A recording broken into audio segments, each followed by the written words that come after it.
दोस्तों, हम अपने जीवन में हमेशा अपने मन को लेकर परेशान रहते हैं। हम यह सोचते हैं कि हमारा मन भला शांत कैसे होगा।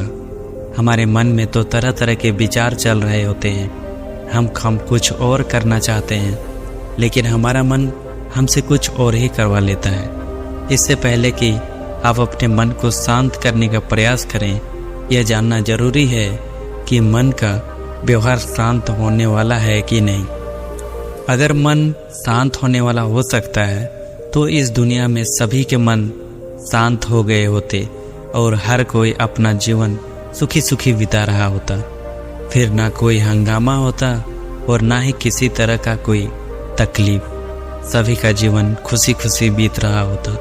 फिर ना तो आप और ना ही पैसे कमाने के पीछे भाग रहे होते। समस्या तो यह है कि हम ज़्यादा से ज़्यादा चीज़ें इकट्ठा करना चाहते हैं, क्योंकि हमें लगता है कि हमारे पास जितनी ज़्यादा चीज़ें होगी हम उतना ही सुखी रहेंगे। लेकिन वास्तविकता तो यही है कि बाहर की किसी भी चीज़ में कोई सुख नहीं है और ना ही उनमें कोई दुख है। और यही कारण है कि जब हम किसी चीज़ के पीछे भाग रहे होते हैं, जब हम कोई चीज़ों को पाना चाहते हैं, तो उसे पाकर हमें पल भर के लिए तो खुशी मिलती है, लेकिन बाद में हम उस खुशी का एहसास नहीं कर पाते हैं। वो खुशी दुख में परिवर्तित हो जाती है और इसी प्रकार से हम एक चीज़ से दूसरी चीज़ और दूसरी से तीसरी चीज़ों के पीछे लगातार भागते रहते हैं, क्योंकि हमें ऐसा ही लगता है कि यदि हम वह चीज़ पा लेंगे तो हम सुखी हो जाएंगे। लेकिन वास्तविकता में वही सुख हमारे दुख का कारण बन जाता है, जिस कारण हमारा मन बेचैन रहने लगता है।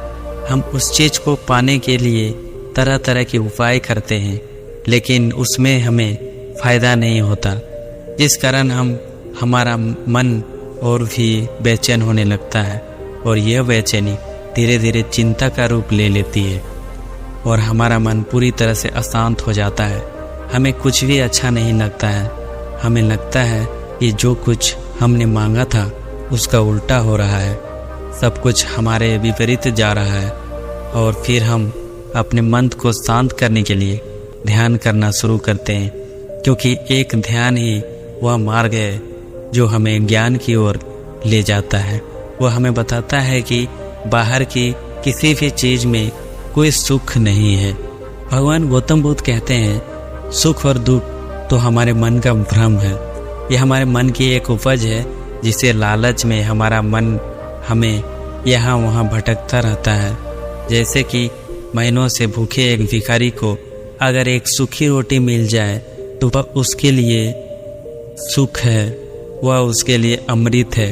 और ठीक इसी के विपरीत यदि किसी धनवान के घर पर 56 प्रकार के भोग भी बन जाए, तब भी वह उसे खाकर तो दुखी ही रहेगा।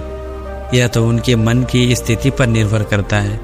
इसे और अच्छे से समझने के लिए आज की कहानी मैं आपको सुनाने जा रहा हूँ, और इस कहानी के माध्यम से आप यह समझ पाएंगे कि हमारे मन की स्थिति क्या है और हम इसे कैसे नियंत्रित कर सकते हैं।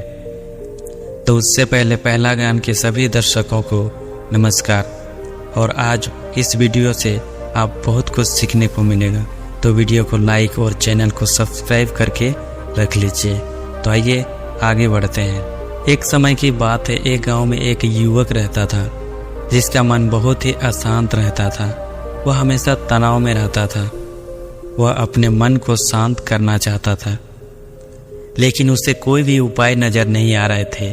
उसके जीवन पे कई प्रकार के दुख थे, जिनके कारण वह हमेशा तकलीफ में और तनाव में रहता था। एक दिन उसे पता चला कि उसके गांव में एक बौद्ध भिक्षु आए हुए हैं, जो सभी को दुख और सुख पर उपदेश दे रहे हैं। वह युवक तुरंत ही घर से निकला और उनके आश्रम जा पहुंचा।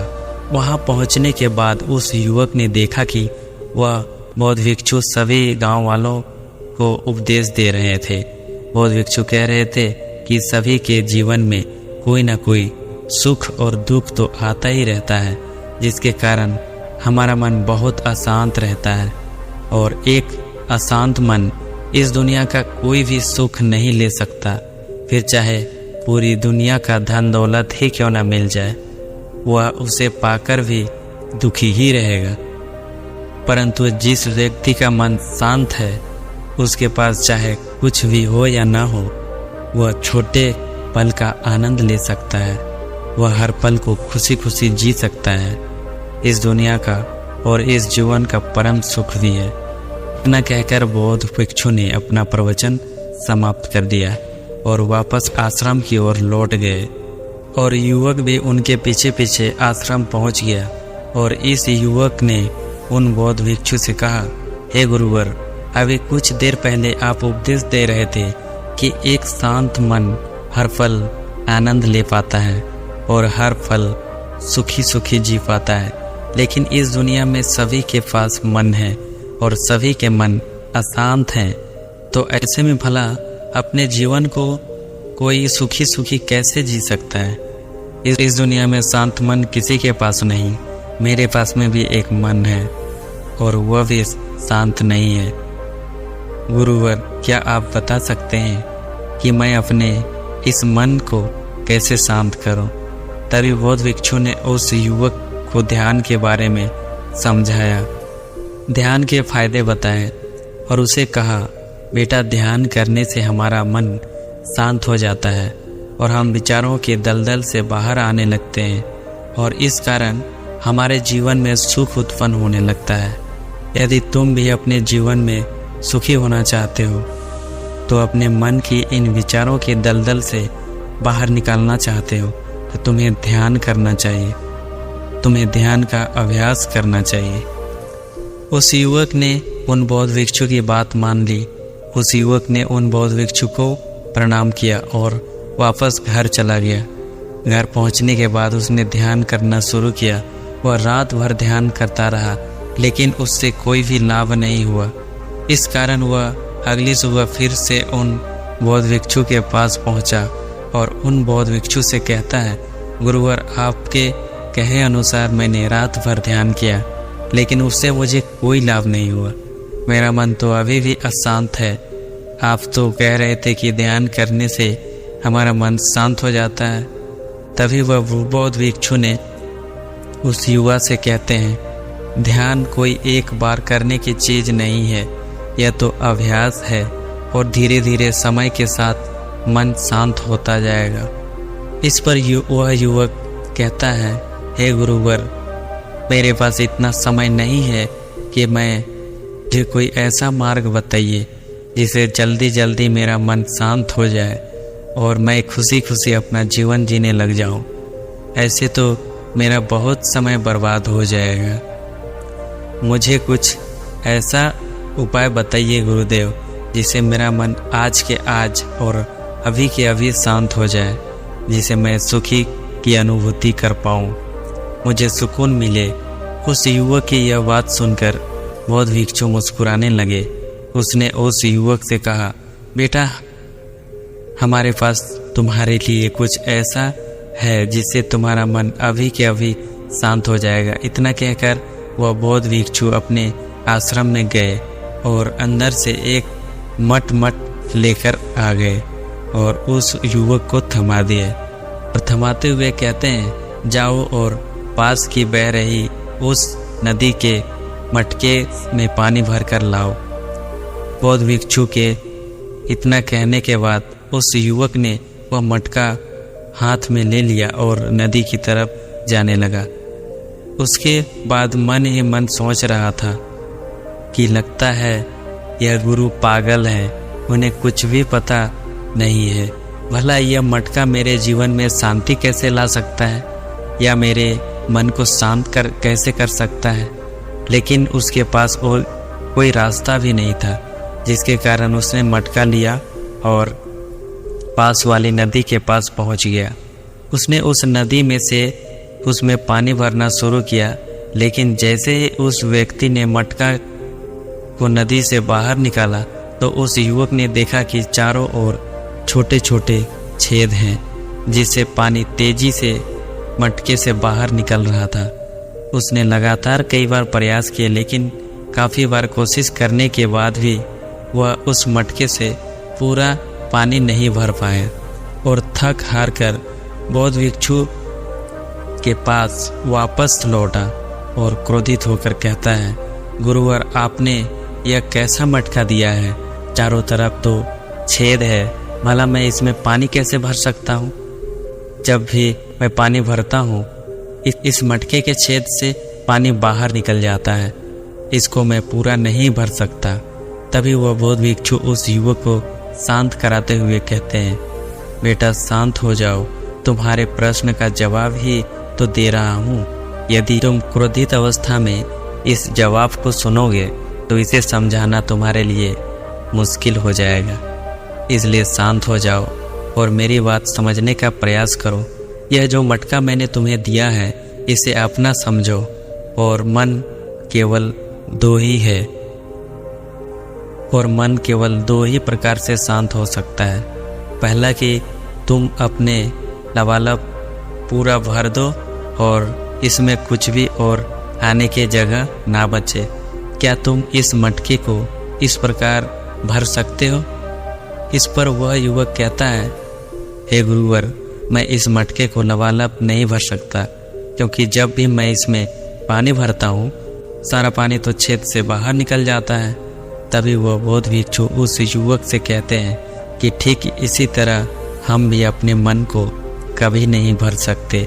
हम जितना इसमें डालते हैं और जितना डालते जाएंगे वह सब कुछ हमारे शरीर के द्वारा बाहर आता रहेगा। फिर चाहे वह क्रोध हो, प्रेम हो या फिर दया हो, जो भी अपने अंदर आने देंगे वही हमारे अंदर से बाहर आएगा। इसीलिए तुम्हें छेद वाला मटका दिया, क्योंकि यह हमारे मन के जैसा ही है। और जब हम इस मन को वश में करना चाहते हैं तब तुम अपना समय बेकार कर रहे हो। क्या तुमने एक पल के लिए यह भी नहीं सोचा कि इस प्रकार तो तुम अपने मन को भरने में भी लगे हुए हो? क्या इससे तुम्हारा समय बर्बाद नहीं हो रहा है? क्या तुम्हारा जीवन बर्बाद नहीं हो रहा है? क्योंकि जिस भी चीज़ से तुम अपने मन को भरोगे वह तो बाहर ही निकल जाएगा ना। उस युवक को अपनी गलती का एहसास हुआ। वह तुरंत उस बौद्ध भिक्षु के चरणों में गिर गया और बौद्ध भिक्षु से कहता है, गुरुवर आपने सच कहा, मैंने कभी भी इसके बारे में नहीं सोचा और मैं अपना जीवन अपने आप ही बर्बाद कर रहा था। ठीक है, मैं तो इस बात से अनजान था, लेकिन आज मेरी आंखें आपने खोल दी। परंतु गुरुवर, अगर यह मन को पूरी तरह से भरने का पहला तरीका मन को शांत नहीं कर सकता, तो मन को शांत करने का दूसरा तरीका कौन सा है गुरुवर? गुरुवर मुस्कुराते हुए उस आदमी से कहते हैं, दूसरा तरीका है कि अपने मन को पूरी तरह खाली कर दो। इस पर वह व्यक्ति कहता है, गुरुवर आप ही मुझे बताइए कि अपने मन को खाली कैसे कर सकते हैं। तभी बौद्ध भिक्षु कहते हैं, बेटा यह तो बहुत ही सरल है। बाहर की बेकार चीज अपने भीतर मत जाने दो, इस प्रकार तुम्हारा मन अपने आप ही खाली हो जाएगा। वह व्यक्ति कुछ देर सोच विचार करने के बाद बौद्ध भिक्षु से कहता है, हे गुरुवर, यह कैसे संभव है? जो भी हम देखते हैं सुनते हैं वह हमारे मन में ही तो जाता है, वह हमारे भीतर की ओर तो होकर जाता है। फिर मैं इसे कैसे रोक सकता हूँ? इस पर बौद्ध भिक्षु मुस्कुराने लगे और उस युवक से कहते हैं, बेटा मैं तुम्हें यही तो समझाने का प्रयास कर रहा हूँ कि मन को केवल ध्यान से ही जीता जा सकता है, और एक दिन ध्यान करने से कुछ नहीं होने वाला है। हमें इसके लिए समय देना होगा, हमें इसके लिए धैर्य रखना होगा, इसका निरंतर अभ्यास करना होगा। आगे बौद्ध भिक्षु उस युवक से कहते हैं, बेटा क्या तुम्हें प्यास लगी है? युवक कहता है, हाँ गुरुवर, मुझे बहुत जोरों से प्यास लगी है। इस पर उन बौद्ध भिक्षु ने उस युवक के लिए पानी भरकर लाए और कहा, यह लो, पानी पी लो, इससे तुम्हारी प्यास बुझ जाएगी। लेकिन मुझे एक बात बताओ, क्या आज पानी पी लेने से फिर तुम्हें कभी प्यास नहीं लगेगी? तुम कभी फिर पानी नहीं पियोगे और किसी को पानी नहीं मांगो? इस पर युवक कहता है, गुरुवर, आप कैसी बात कर रहे हैं? पानी तो हमारे जीवन का एक हिस्सा है, इसके बिना तो हम मर जाएंगे। और आप कह रहे हैं कि आज पानी पी लो और इसके बाद कभी पानी ना पिए? यह भला कैसे संभव हो सकता है? प्यास तो हमें रोज लगती है और हम रोज पानी पीते हैं, इसके बिना तो हम मर जाएंगे। तभी बौद्ध भिक्षु मुस्कुराते हुए उस युवक से कहते हैं कि ठीक उसी प्रकार एक दिन के ध्यान से हमारा मन शांत नहीं होने वाला है और नहीं हो सकता। उसे भी रोज भूख लगती है और उसे रोज रोज हमें आहार भी देना होगा। उसे भी रोज पानी पीने की ज़रूरत होती है। ठीक उसी प्रकार हमें हर दिन ध्यान करने की भी ज़रूरत होती है। और जब हम निरंतर ध्यान करते हैं, इसका अभ्यास करते हैं, तो देखते ही देखते हमारे मन की भूख शांत होने लगती है और एक समय पर हमारा मन सारे विचार उत्पन्न करना बंद कर देता है। तब वह बाहर से कुछ भी ग्रहण नहीं कर पाता और जो कोई भी विचार हमारे भीतर हैं, वह सारे विचार देखते ही देखते समाप्त हो जाते हैं। और इस प्रकार धीरे धीरे हमारा मन शांत होने लगता है। वह बौद्ध भिक्षु उस युवक से कहते हैं कि बेटा, तुम ही तो कह रहे थे कि तुमने रात भर ध्यान किया, लेकिन इसके बाद भी तुम्हारा मन शांत नहीं हो रहा है। बेटा, तुम चाहो तो 1 घंटे के लिए ध्यान कर सकते हो, चाहो तो पूरा दिन भर ध्यान कर सकते हो, लेकिन इसका लाभ भी तुम्हें उतना ही मिलेगा। मान लो तुम 1 दिन के लिए करते हो तो इससे तुम्हारा मन को भी शांति केवल कुछ ही समय के लिए ही मिलेगा। और हो सकता है कि वह 1 घंटे के लिए शांत रहे या फिर कुछ केवल क्षणों के लिए शांत रहे, लेकिन ये अवश्य होगा। लेकिन जैसे जैसे ही उसे फिर से भूख लगेगी, वह फिर से अशांत हो जाएगा, फिर से यहाँ भागने लगेगा और वह भी अपने विचारों की तलाश में आगे जाएगा, क्योंकि उसे भी तो भूख लगी है, उसे भी तो खाना चाहिए, उसे भी तो पानी पीना चाहिए।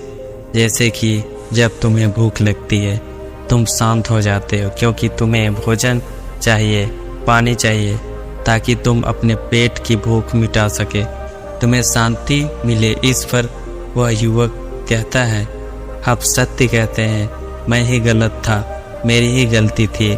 मैं अपने मन को शांत करके रहूँगा, फिर चाहे इसके लिए मुझे कितना भी समय क्यों न लग जाए। मैं इस खाली मटके में पानी भरकर अपने जीवन को बर्बाद नहीं करना चाहिए। मैं अपने मन को शांत करके ही रहूँगा, मैं मन को पूरी तरह से खाली कर दूँगा। इतना कहकर उस युवक ने उन बौद्ध भिक्षु को प्रणाम किया और वापस अपने घर लौट गया।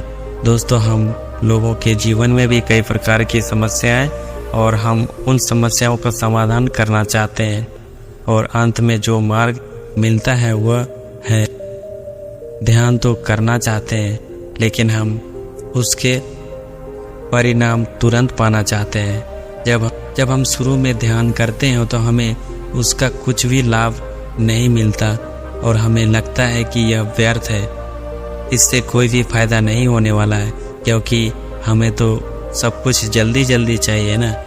लेकिन वास्तविकता तो यही है कि ध्यान सब्र और समय मांगता है और साथ ही उसे शांति भी चाहिए।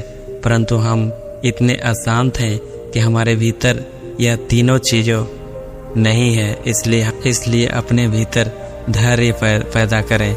जब आपके भीतर धैर्य पैदा होगा तभी आप सब्र और शांति के महत्व को समझ पाएंगे, और फिर आपका समय चाहे कैसा भी क्यों न चल रहा हो, आप हर समय खुश रहना सीख जाएंगे। अगर आपका मन अशांत है तो यह किसी और के हाथ में नहीं है कि वह आपके मन को शांत कर सके। यह तो आपके हाथों में है कि आप मन का किस प्रकार और कितनी देर तक शांति के लिए शांत कर सकते हैं। दोस्तों, आपने आज के इस वीडियो से क्या सीखा कमेंट में ज़रूर बताइए, और वीडियो को लाइक और चैनल को सब्सक्राइब ज़रूर कर दीजिए। तो मिलते हैं अगली वीडियो में, तब तक के लिए नमो बुद्धाय। आपका दिन शुभ हो।